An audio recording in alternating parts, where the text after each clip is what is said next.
রসগোল্লা।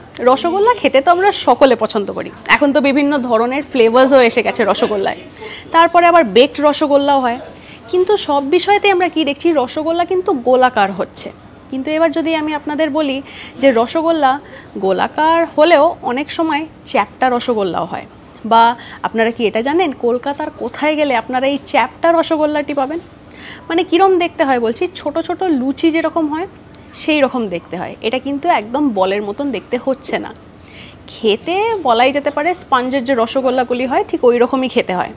আর এর নাম হচ্ছে ক্ষীরমোহন, কিন্তু উড়িষ্যার ক্ষীরমোহনের সাথে গোলালে চলবে না। আর এই দোকানটি রয়েছে কালীঘাটে। কালীঘাটে হারান মাঝি সুইটসে গেলেই আপনি কিন্তু এই চ্যাপ্টা রসগোল্লাটি খেতে পারবেন। কি ইন্টারেস্টিং না? তাহলে পরের বার যখন আপনি কালীঘাটের দিকে যাচ্ছেন, কাজের সূত্রে হোক বা মন্দিরে পুজো দিতে হোক, এই মিষ্টিটা খেতে কিন্তু ভুলবেন না। আর আপনারা যারা খেয়েছেন আমাদের সঙ্গে কিন্তু কমেন্ট সেকশনে শেয়ার করতেও ভুলবেন না।